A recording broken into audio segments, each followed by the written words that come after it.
wake up to the same old fight, chasing shadows in the night. Promises made, but I let them fade. Caught in the cycle, I'm feeling betrayed. Round and round, I'm losing ground. Trying to break free, but I can't see. These negative patterns are haunting me. Nights turn to days, I'm losing my way. Thought I found peace, but it's led me astray.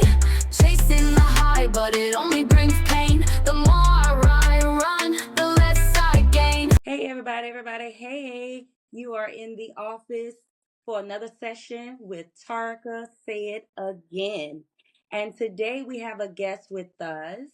He is a former inmate, and his name is Larry Creighton. Hello, Welcome. hello. Welcome to the office. And we wanted to follow up with another session or episode in dealing with, as you would say, inmates, former inmates, ex-convicts, because last week we had Wilfredo, which was an ex-convict, and he shared that with us, that he had spent 18 years of his life in and out of prison. And he shared that he had done pretty much everything under the sun, been a part of the gang, etc., just living wild. And so we wanted to follow up simply because if you haven't noticed or seen on the news here lately, or just throughout, crime and how the rate of crime is going up. And just recently, say the past 2 weeks in Central Florida, we've been seeing a lot of young men on the news and them being sentenced, for these various criminal activities. And so we wanted to run it back one more week and just see if we could continue to educate, share some light in hopes that you would share out, especially for my boy moms, because it's tough out here. On top of that, if you are doing it on your own as a single parent. So I'm going to turn the floor over to our guest today, Mr. Creighton, so he can share his Yes. story and share some insight of his time and what that experience was like for him. All right, sir, you Yeah. have it. Okay. How you doing today, Miss Tarka? Great. Thank you. Yes. I'm doing pretty good. Yes. And once again, audience, my name is Larry Creighton. I was born and raised in the west side of Orlando, Florida. 47 years before then. I would say my upbringing. I had a great upbringing. In a household with both parents. I was raised to, with structure and respectful, and morals of life. I was taught at a young age. You respect your elders, you work hard for what you want. But in the midst of that, it was another side of that lifestyle for me too. My dad, fortunately, he was placed in other situations or doing other things outside of being a household father. You know, by dealing with drugs and other previous crimes, but at the same time, he was a well-structured man. Growing up, at a young age, I wouldn't say like part of the lifestyle, but it was around me, through my neighborhood, through other men in the neighborhood, and it was some kind of way I took. Not think I say a lack of it, but it was something that was interesting. But at the same time, my dad, like I said, always installed a working habit in me, like, hey, you gotta work hard. This is what you gotta do. You're not gonna do this. What I'm doing, and I started out playing, I think, little league football at the age of 8, Okay, and okay. from football, I turned to basketball, and baseball, so I get active in all kinds of sports. He basically like trying to keep me from my environment, Right, becoming a product of my environment. right. And at the age of 15, um, he ended up getting arrested for a federal charge of conspiracy and caught 4.5 years in federal prison. And at that time, I would say that's kind of like where my role spent. I had I became a new norm to a new reality of life. Because back a year before that, I had got arrested for something at school, but that wasn't quite like me as a Mm-hmm. troubled child, you know. So it was Mm-hmm. shocking. Like, I don't know if he did that enough, the way he carried himself, the things he do, and Mm-hmm. how, if he is with other things. So, with my dad being gone, and I'm a single mother raising two kids, we basically lost everything. And the feds got them, they took everything from us, from the house, Wow. vehicles. And so it was like my mom's coming from scratch, trying to figure this out, this new life we should have lived. Correct. So we was living with my aunt for a while. And my mom, she worked like timeless jobs to like provide, but try to get things going. And we end up moving. She ended up getting a new apartment, and you know, the whole saying they say when young men start smelling themselves, they feel they grown. I kind of Yeah. like was becoming that young man. And I stopped taking everything serious, like sports, school, everything.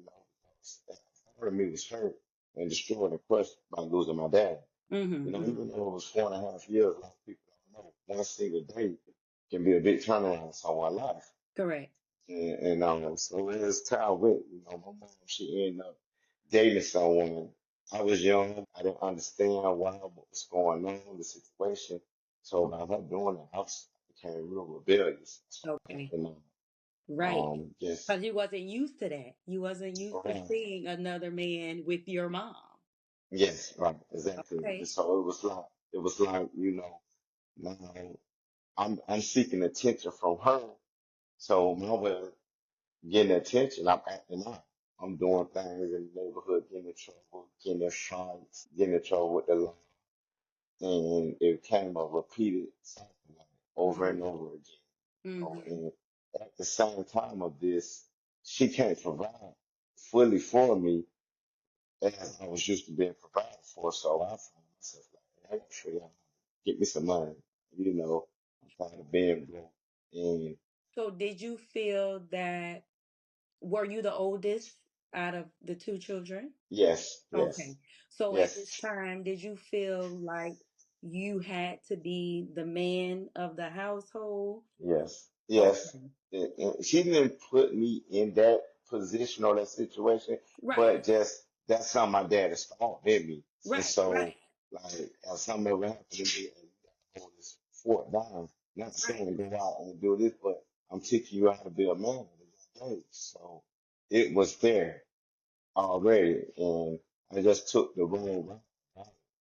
But being that my mother was a real black strong woman, like real serious about, hey, I'm gonna be on your back every second, and you gotta get tired of me being on your back.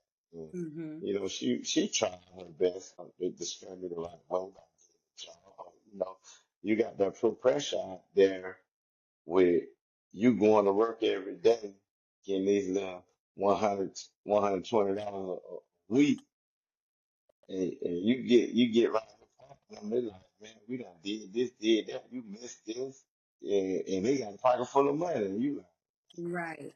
Right. I'm at work, I'm missing out on fun and making money. And that's so I turned that route. After about them 4.5 years of like my dad had came home from prison, Okay.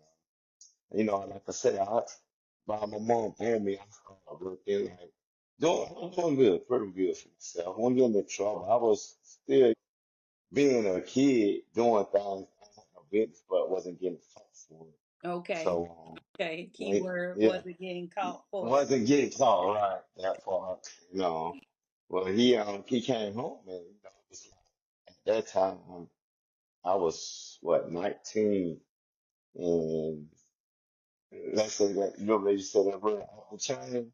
I was Okay. off the chain. Yeah, I hadn't Okay. got off the chain. Like I was wide open then, like full fledged in the streets, hustling. So did you feel like you didn't have to respect him anymore? Do you feel like the respect was kind of lost On or You just was continuing with your regular routine while he was gone. Is that what you're saying? Yes, yeah, yeah. The respect was there fully. Okay, okay. The respect was there fully. But like I said, yeah, it was. I'm in this lifestyle, and I'm full throttle in it. Like, I'm getting money. Fast money. I told the person, you know, they always talk about the crackhead, but the people who sell the drugs have a bigger addiction than them. I always say, start Addiction the to the fast money, money. the money, the lifestyle, the fame, what Yes. came with it. So, he was on the right path, and he has started up construction companies, building houses. So, he had been going to work for it. It's time for you to learn a trade. I can't tell you what to do because you've been surprised, Right. but I'm gonna help you. Well, you ain't got to be out. You got to go to work every day. And I was doing it, but once again, I got one foot in the streets and one foot trying to go this way. And here you go again. That money issue. Like, hey, they making money over here. I'm doing this, and by that happening, I started dealing with some individuals. I want not to say no name, No, but no. I started getting into a wrong, Okay. and I ended up in 1999 going to jail for 3 counts of armed robbery.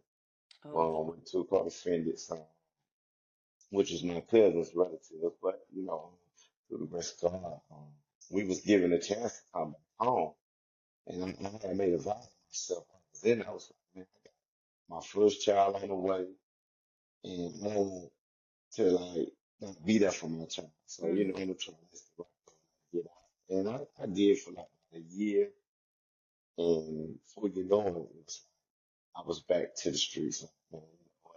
This road, don't cut it. And So so that's what. Go ahead.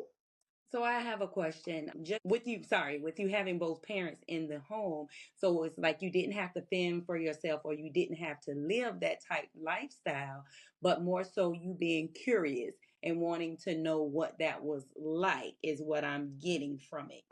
Somewhat yes, but by my dad living that lifestyle too, Okay, and okay, I'm seeing the respect he's getting out in the world, the power he has in my okay, life okay. growing up. I felt he was untouchable. He was the man. Everybody respected him. So you did, okay, so you did witness, okay, so I had that wrong. Yes. So, okay, Okay. Okay. even though the parents were together, but you had one that was living that lifestyle and you like what Yes. you saw, everything that Yes. came with it. Okay, Hmm. so Hmm. again, like that takes me back to my book, Addictive Patterns, and just in thinking, because I always say that, addictive patterns is either hereditary, it's learned behaviors or Hmm. generational curses. So you literally just said what you saw. So it's almost like a learned behavior. And then Hmm. we get even deeper and we would say a generational curse Generational or curse. habit because Yes. it was the father, now it's the son, and Hmm. it could continue if you don't break that curse. You know what I Yes. mean? Yes. So that just touched on two of the three that I talk about when we talk about addictive patterns and Hmm. behaviors. Um, that's something. Okay, so you clear me up and get me right. Hmm. It's what you saw. Okay, Yes. keep going. Yes. Okay. So yeah. So as the time went, I'm still trying to find myself. I'm, I'm out there in the street still, like I say, doing what I do. Like time and time, I find myself keep going back to that same situation of being incarcerated. Like I go do 10 months here, get out, I go 10 months, I'm back on the street. I go right back to what I was doing. Like I missed the beat. I'll be out probably maybe a year or two and maybe get jabbed up some kind of way. My last, before I went to prison, I had a drug charge, possession of crack cocaine with a 10. And I was spared because my record is so screwed up. And I was spared. I was like, you know what? I'm gonna try to do this right. I'm gonna try. This the last straw. I'm gonna really try. And cause I usually never say to tell myself that. Mm. Anytime I got in trouble, I'll be like, it is what it is. I'm not gonna lie to myself or play with myself. But at that moment, I was like, I'm done. And and things kind of got hard for me. And and, I got a person over here. He like, hey, bro, this is what I got going on. Shoot, I can get some quick money real quick. I should have Mm. said no drug, but I'm gonna get this quick money real quick, and then I'm gonna just get me a job and find me something to do. And you know, once again, back to the lifestyle. Hold on, y'all. It's like that first one, like shoot, that addiction hit again. Yeah, I I was just gonna say did that. that. Yes. I gotta go again. I gotta go again. And I was only out 9 months talking, and I ended up doing something, and the police raided my house for that charge. I ended up being arrested for home invasion, home kidnapping, a robbery, fighting. I had like 13 felonies. Wow. 7 of them was life sentence to be sentenced by. So Wow. I was I was on the run. I got away from them when they came to get me. And I was like, dang, I done like screwed my whole life up. And all I was thinking about at that time, I had 3 kids born and I had one on the way. Mm. And I was like, man, I know I'm not never coming back home after this probably. And I just messed my life up with my kids and all. In such a way, I became suicidal. Okay. Um, Okay. I was I wasn't gonna kill myself, I didn't kill me that far, but I was like, I'm not going to prison for the rest of my life. So hey, when they come, we just gotta shoot it out. We gotta bang this out whole court in the streets. Mm, okay. Yeah, Okay. and So you was that just has mentally at the state of just not caring and yeah, taking down not King. whomever gets in your way. Yes, yes, Okay. That was the yes. thought process. But Okay. that was the thought process. But in the midst of all that, I was growing up. My grandmother taught me how to pray. If she do nothing else, she taught me how to pray. Baby, it was time your heart, you gotta God. And so, I'm praying like, well, I know I done messed up, but you know, I need you right now, Hmm. God. I ended up getting caught, and like I say, the debt was against me. Cause was against me. They basically had me red-handed in so many ways. They didn't catch me on the scene. They had enough evidence. And I was like, man, I'm praying like God, you give me another chance to go home, be with my kids, to be a father for my kids, man. That'll be it. And I was in Orange County jailhouse for like 6.5 months, and my lawyer was coming to see me faithfully, trying to like get things situated. And I was like, bro, what are they offering me? Hmm. And he told me to plea. I was like, no. It was like 40 years mandatory. Oh. I'm like, that means you have to do 40 straight years. I'm 31 years old at the time. I'm like, I will be 71 if I make it alive. Doing that long. Was What it would I made it? any parole? 40 No, no. just The state of Florida doesn't have parole anymore. okay. Yes. Okay. So I was like, nah.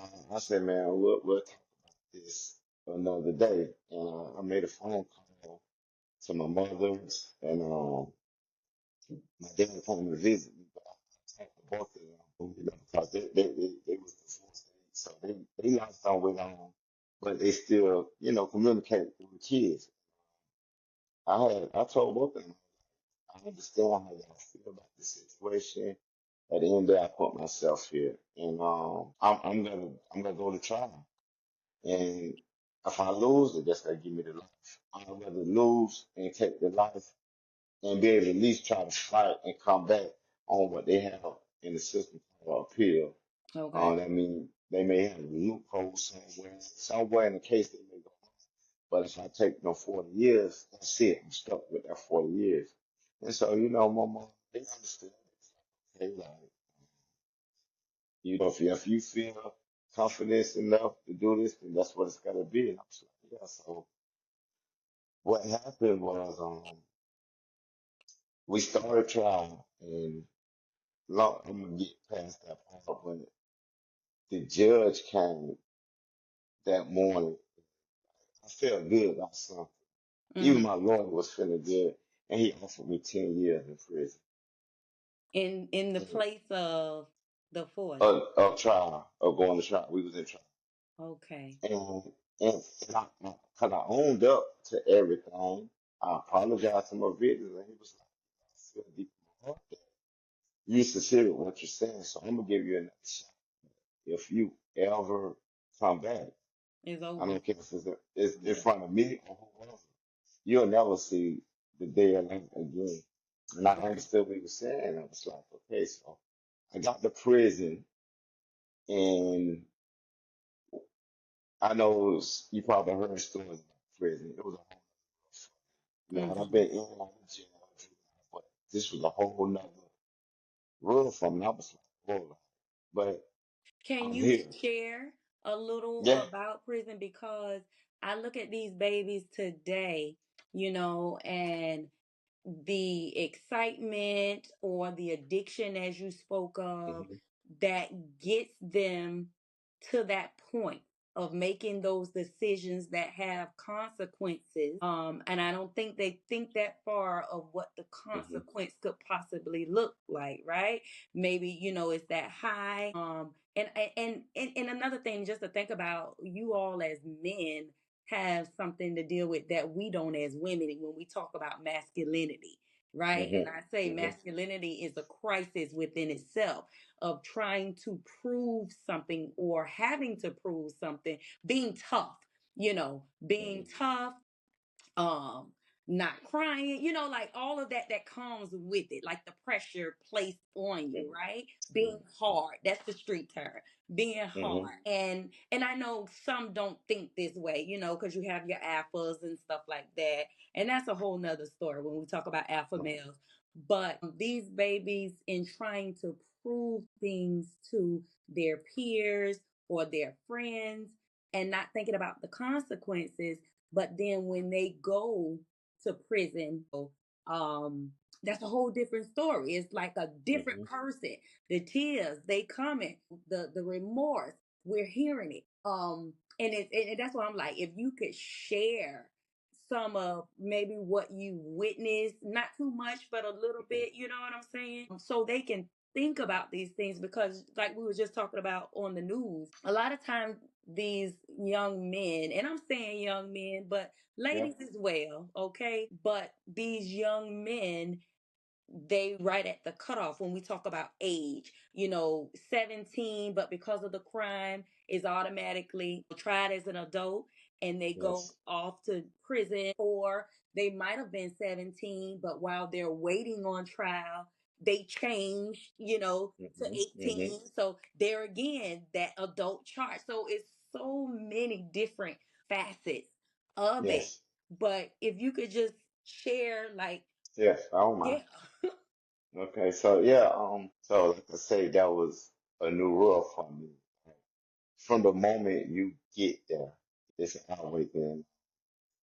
Just imagine you getting off this bus with a whole bunch of people of different faces you never seen, and you in this like fenced in area with these people just screaming and hollering. Basically, like when you first get to the army, I guess you could say. And the first thing they tell you is, drop it. Like, there's Mm. no like hesitation or nothing. Taking everything off. You, the way you came in this world, that's how you dress at that moment. Okay. Okay. And and at that point, that's when the eye opener came for me. Like, I would never come back there again. They do their little searches, whatever, lifting and different. And what got me when the man told us to turn around and bend over and open our money maker. Okay. And Now I that's heard it yeah. on the movies where they say Yeah. spread them. Oh yeah, that's real life. But to Okay. tell me open my money maker, you know how to make me feel like, well, oh, Mm. you better move like you know how to move because they gonna make you Wow. tell you if you don't. And so I'm then I say, yeah, this is not for me. This is not what I want. Now in my mind, I'm telling myself like, man, I got 10 years to deal with this. But it was people who I had been in prison before I left county jail was like family. This that first little 3, 4 days is gonna be a little stress, but once you get where you're going, it's gonna be a little smooth. I'm not saying it's gonna be good, but it'll be a little your time will It get becomes a a little better. routine. The routine, right? And so I ended up going to like I want to say one of the third Russian prisons in the state of Florida, Mm. in the Panhandle, and in the town I never even heard of. We were in Hitchico, Florida, What and is it called? we were in Hitchico, Florida. Oh. It's right. It's up by Pensacola, like towards the Gulf of Mexico Okay. on that Okay. end. And I got there. I was there maybe 2 or 3 days. But I saw a stabbing right there in the in the blink of my eye. Like, whoa! Oh. I'm like, dang. So in my mind, you know, I got a little size on me, but I never been scary, and I, I'm not the best fighter, but I always knew how to defend myself. Right. So, Right. Right. so I was like, I'm not worried about that part. I'm down in this prison, like now you here, and the thing about it, I was meeting guys who man been down 20, 25, 30 years, like, now been down that long in here, and like looking at them like, damn, you know, they never gonna hear me, they can beat me. And so I started finding myself involved being around them kind of people, like who's not on nothing wild. Like you can learn that system. Like prison is nothing like the rules out here. Everything you have to be aware of, and that's what I always tell these young kids, like, yeah, y'all see your home, but they see y'all, they got cell phones and everything, Right. everything, drugs, you Right. got women, you got Right. but they don't tell you about them holidays when you can't home or you missing home. They don't tell you about when one of your close relatives passed away, you can't go to the funeral. Mm-hmm. They don't tell you about 2, 3 in the morning when you sleep good in a good sleep and these people come kicking your butt telling you to get up and get in your shower slides and boxes and make all y'all sit in the day room while they destroy all your property, the little Mm-hmm. property that you do have. They don't share them parts with you. They don't share these young kids. They come in there. Uh, the youngest I think I've seen come to prison that was around because at a young age, like 17, 18, they have what they call YO camps, youth offender camps. They basically like kind of place them there until they're old enough to come to adult prison. They ain't got no chance at no Right. adult prison. Right. But but now they're closing them down because it's so many young people come to prison and they send them. I think the youngest that I've been locked up with is 19, and he like 40 some years. And I was like, dang, bro, like, but first thing them young guys do, they come in there and they join gangs. One, like I tell a person, you join a gang, I don't have nothing against gangs. I was close with a lot of gang members. Mm-hmm. I had respect in prison. I was very respectful. Respect get you along in prison. That's Mm-hmm. one. And Mm-hmm. two, you give respect, respect will be given to you. But them young kids, they join these gangs and because they come off the streets as what's for one. For two, some won't be afraid. Yeah, that's what I was gonna say. Them looking for protection, so Mm-hmm. the only Mm-hmm. way is to join a gang, not Join the gang. knowing that's putting you in harm's way That can because your yes. gang got to fight against another gang, you That's know what I right. mean, and beef with another group. Right. Okay. And here it goes. Now you've been told what to do by this white man in this uniform and this other man in this uniform just like you got on. So now you caught up in, attorney a lot. So I always tell people I always stayed away from what I call the three G's in prison. That's the gangs, gambling, and gangs. I don't, Gang, I gambling, gambling and and gangs. gays. Okay. Yeah, them three things it will get you in a lot of trouble in prison. Okay. And like I say, so I got 10 years in here. I'm trying to better myself for when I get out because I got a chance to come home. And I Mm-hmm. know I don't want to come back. So I got to, as you was talking about the generational curse, break that curse because now I done left three young men out here. And Mm. the oldest, when I left, was 10 years old. So he's got to be a grown man. He's got Mm-hmm. to be growing with a father, same way I did. Mm-hmm. And, it was like, what can I do to better myself? And I was like, the first thing I was like, you know what? Okay,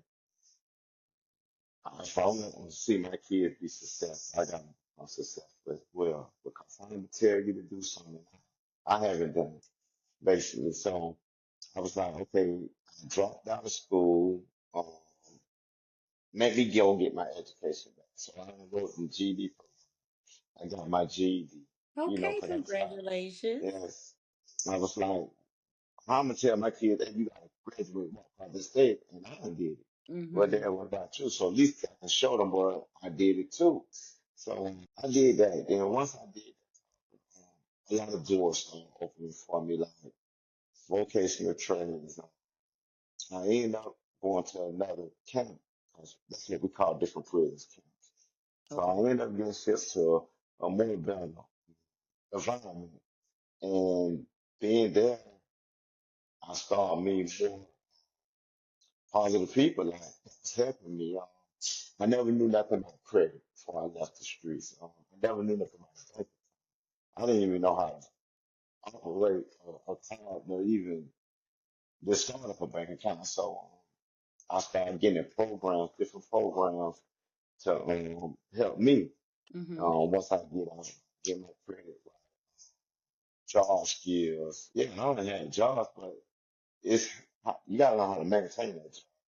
Or if you want to come up that food chain, you gotta learn how to elevate yourself. So I started doing that, and I I used to work out a lot, and I would have young men. I was on the lookout with. I had talked to some mentees about this story about 2 weeks ago, Mm-hmm. and it was this young kid. He always asked me, can he work out with me? And we Mm-hmm. was in the same dorm. And I was like, nah, you can't work out. You know what I'm saying? Because you always into something.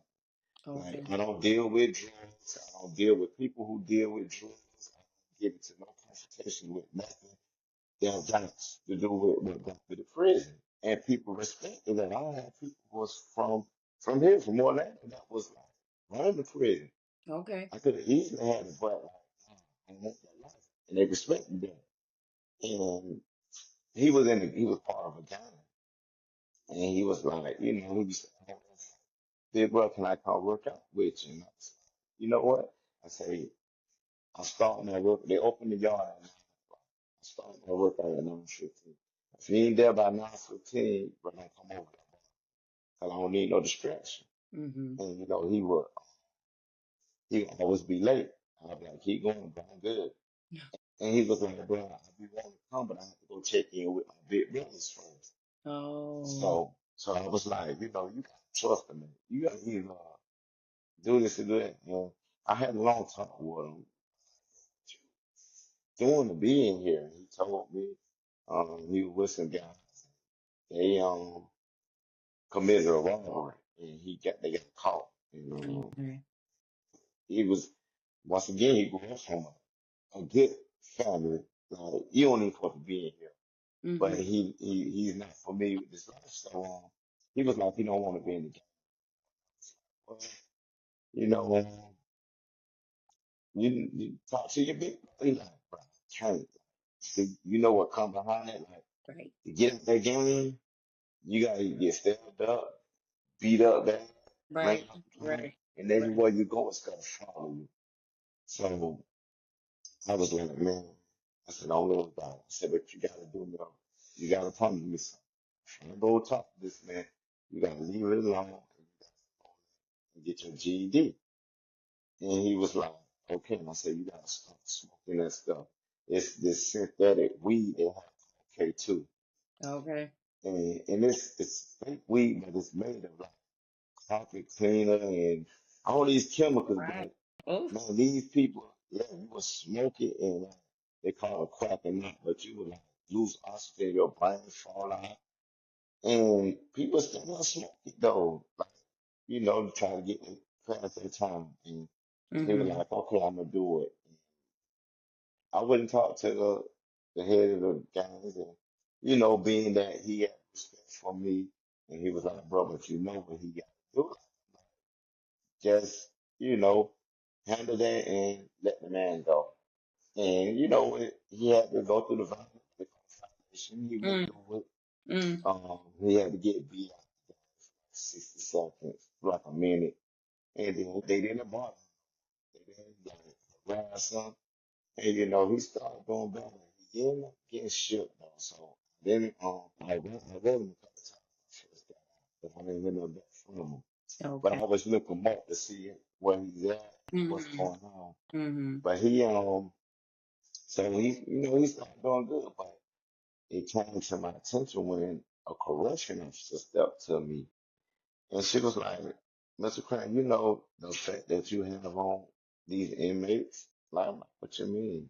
And she was like, you we can tell them to pull your pants up or do something and they gotta give us some part of that talk. But when you said, they do it, she was like, I'm not mentoring or doing something like that. I said, I used to coach little league football for now. And I had a lot of kids that looked up to me in the Mm-hmm. neighborhood and stuff. And I was like a role model to them, but I was very contradicted at the same time. Because I'm telling you, don't do this and don't do that. I'm doing it. So, that doesn't weigh out too well. And she was like, man, we be talking about you as in, it's like, we know you one who's not going to ever come back. Like, Right. when There's we no come, change, a difference. yes, how I carry myself, how I handle Mm-hmm. myself. Like, we come shake down, we don't even bother your house because we know you ain't doing nothing wrong.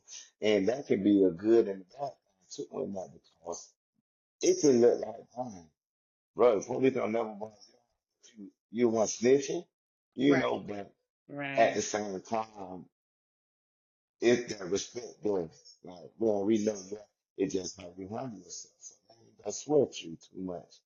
And then I end up getting shipped to the last camp I was at for with the work release.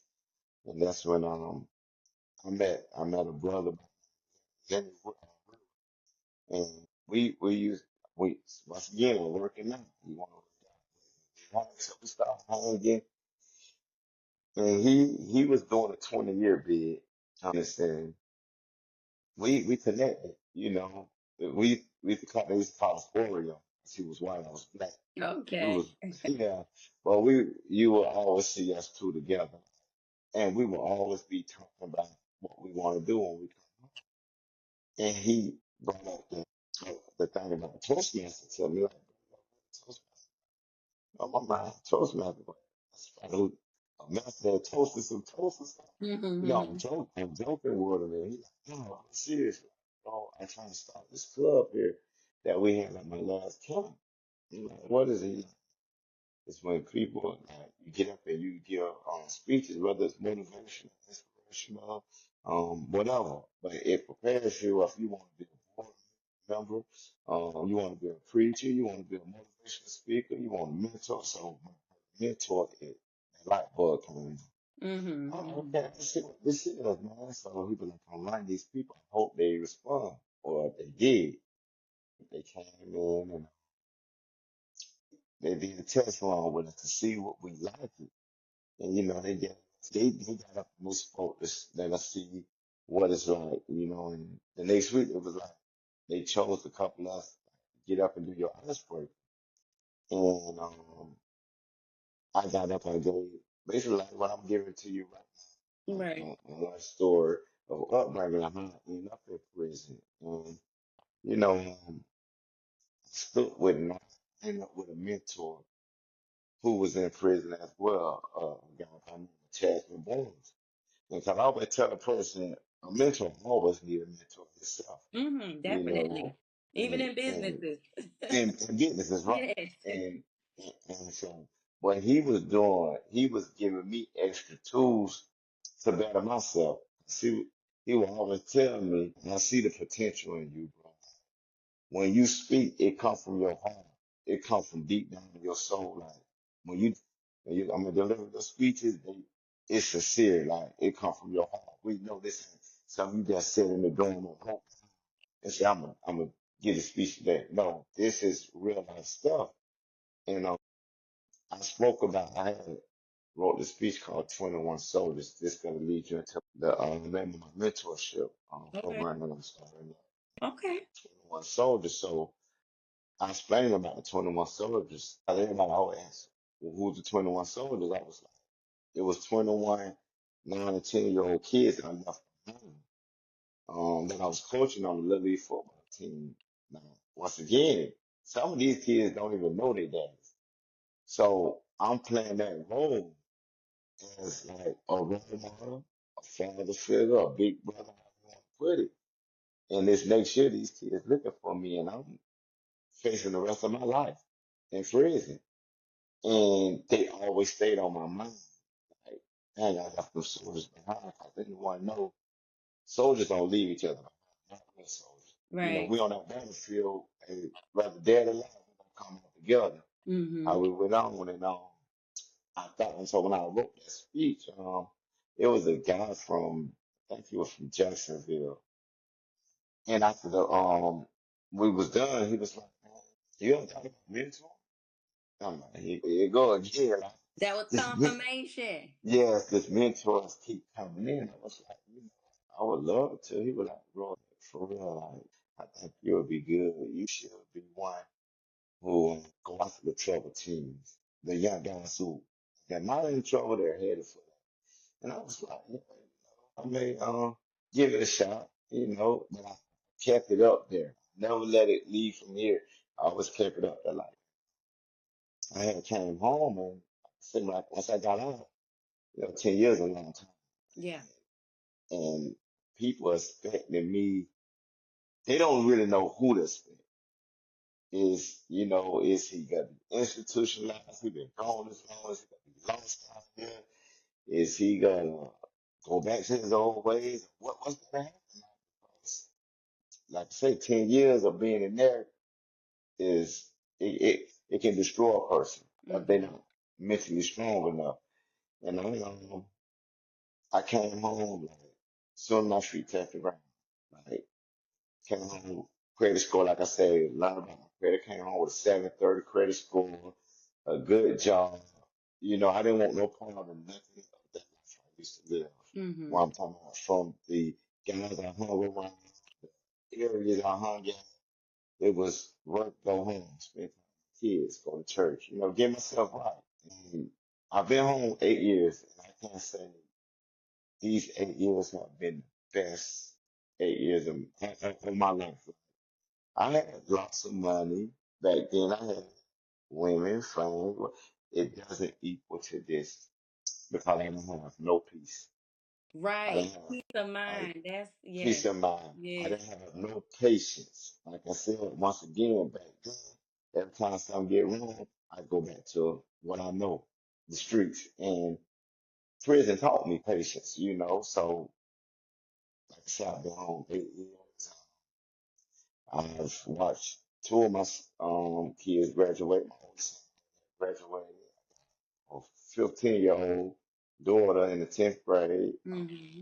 I've been a big impact in their life. I've been a big impact in a lot of family members. I've been a big impact in my community, with whether it's mentoring, coaching, or just even lifting a kid up when I see them down, when I see them giving up on themselves. Just showing them that hey, it can be done. I got a second chance at life. Right, right, Don't don't think you gotta get that second chance. right. Everybody don't get it. Everybody Everybody don't don't make it get out it. here. People are losing their Yes, lives or getting their life sentence, like you mentioned. yes, yes, Yeah. because it hurt me. I shared it on Facebook. I saw it the other morning. I think he was 17, but I don't know who he was. But it was a reel on Facebook. But his mother and his grandmother each had a chance to talk to him in an interrogation room, and they should have given him 35 years for a murder, and he's boo-hoo crying in there. Mm-hmm. He's boo-hoo crying, and his grandmother saying, "Baby, I'm sorry, I can't help you with this one." Mama Mm-hmm. said, "I'm sorry." She was like, "You should have listened to me and not follow the people you was following." Now look, and I always tell these kids, it takes 2 seconds. Mm-hmm. To mess up your life for the rest of your Your life. your life can be gone for the rest of your life in 2 seconds, like Yes. quickly. And that's what I'm aiming for now. Like I tell people, I'm not. I'm aiming for these young men who think shooting a gun is the answer. Right. Right. I'm aiming for them. I'm not scared of them because I know how to step to them. I know how to come to their level, and I think it's some genuine men that can do it, but don't want problems. Mm-hmm. They Mm-hmm. don't want the problems that come with it, But I can tell the person, my mother never gave up on Mm-hmm. Mm-hmm. me. My dad never gave up on Mm-hmm. me. Family members never gave up on me. So I'm not gonna give up on the community. Right. Um, And that family support or support period, because it doesn't have to be your family. That's hmm definitely necessary, is definitely needed. And if you could give me your mentorship or the program, if you could share the yes, name of it. it's 21 soldiers. It hasn't Okay, been again. lifted yet. I'm in the Okay. process of getting everything going.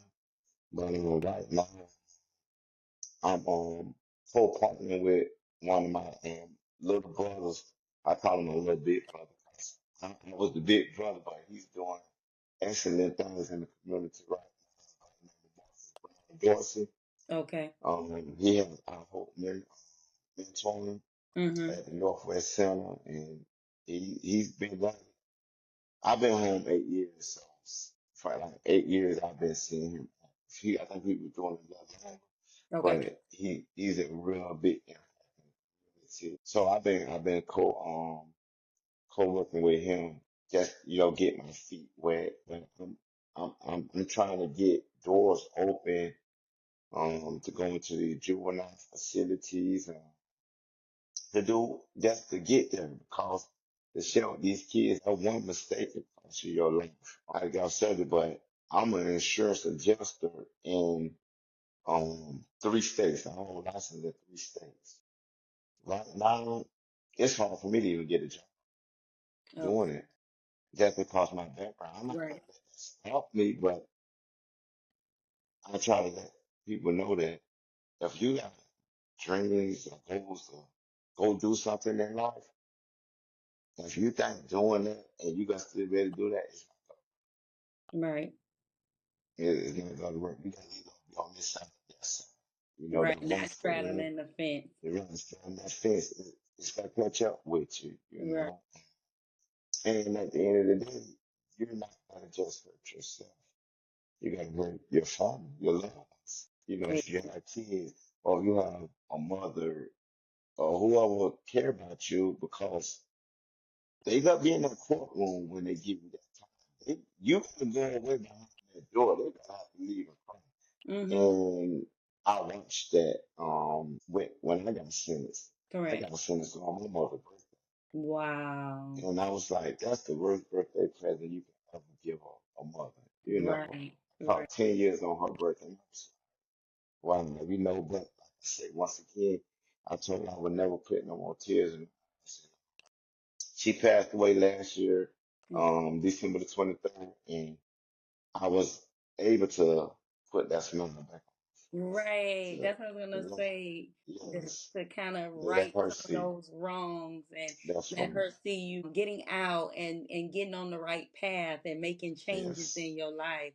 So yes, that was a blessing. You got a chance to spend time with her Hmm. because we know there's times where people go off to jail and like you said, they don't get a chance to get out for a loved one because Hmm. they passed away.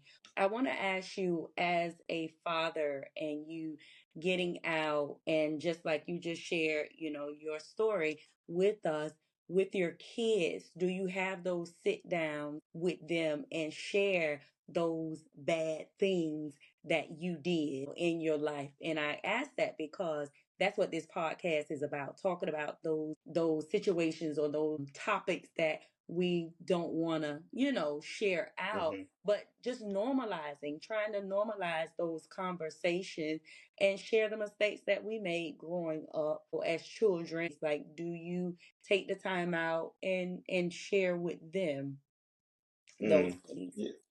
Yes. Honestly, I always tell my kids, I say, y'all got a father there who been through it, who Hmm. lived it, got through it, and made it out. Because, I'm known in the streets Hmm. how I was living. A lot of people knew me.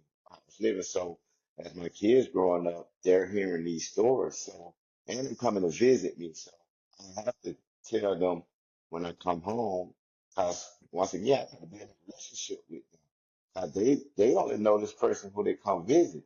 They know only my oldest son was old enough to really know who I was. My other two, one was 7 and the other one was 2.5, almost 3. So they didn't really know me. When I came home, I really like sitting down, like my oldest son was out of them. So, he was being taught the world by the enemy. So he's learning how to be a man. Um, Now I got to teach these other two, and the youngest one. I found out he was scared of me, like not in a bad way that I'm a monster, but he heard all these things and he was afraid. So I had to teach him like, no, one thing about me, I'm here to protect you, love you, and that's my case. Yeah. Like, I mean, I love all my kids. Like I have a deep relationship with each one of them, also in different ways, different aspects, but I, I'm the only parent my oldest son has because his mom passed away. Okay. Um, so, but I'm that go-to man. I came home, first thing I did, I didn't get them all together, but each one of them moved them with me, especially the boys. I was like telling their moms, like, no, I'm not taking the kid away from you, but they need to learn structure. They need to know how to Hmm. be a man because in this world, they'll get ate up, Right. And he ended up graduating on time. Got caught up, graduated, got a job, do good. And the younger one, he's in his freshman year in college right now. He ended up being a wrestler for high school. He was Okay. four in the state of Florida. He Oh. was like high ranked, and coming from Jones High School, that's unstrange. Hmm. But he's in Beta Club, National Society. Like I don't take that credit, but being real with them, basically. Like I Hmm. said, I was real with them. Like, if you try to do this what's gonna happen. This the results. This what's gonna come behind it. Now I can't tell you what if you want to do it, go ahead. I'm gonna be here for you, but do know this what's gonna happen. So I think Right. by me going through that in life and really like not just saying it, but drilling it to them, they got to understand it it was like, okay, you know, and mhm,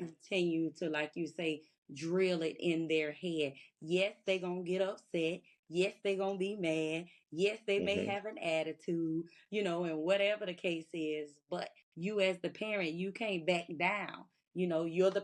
mhm, right,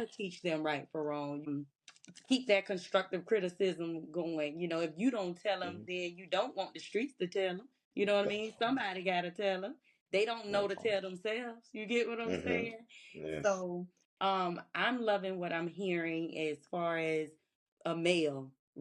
mhm,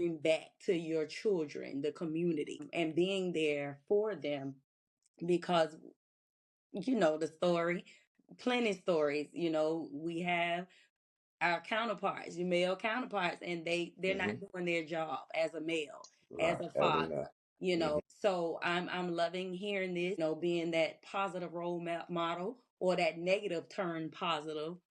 mhm,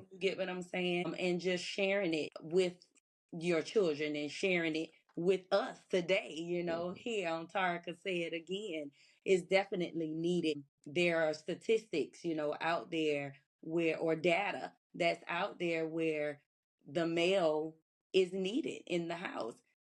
yes,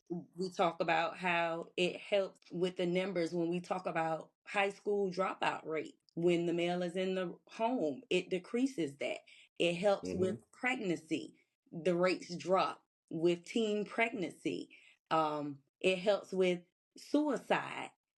mhm,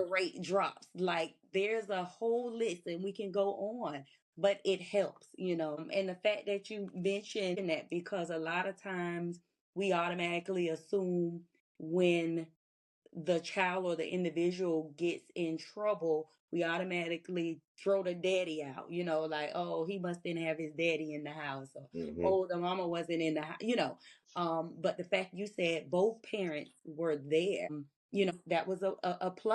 mhm,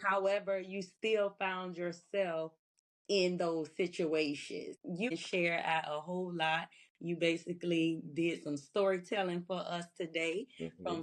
Thank you, thank you,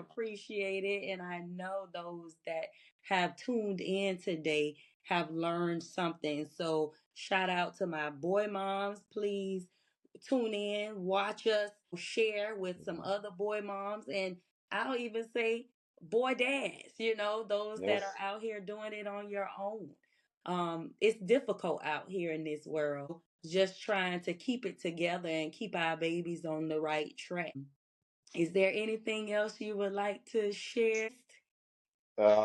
basically, of any young man, yes, man, that's who I love for them to hear.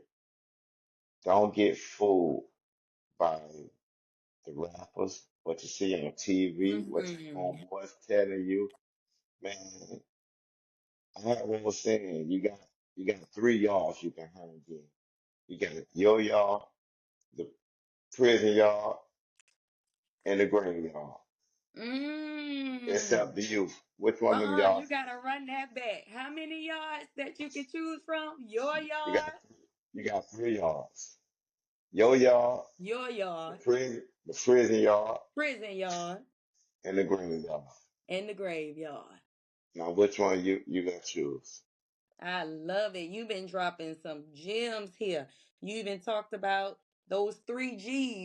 Them three G's.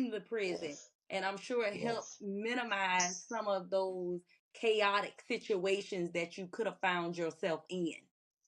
Mhm,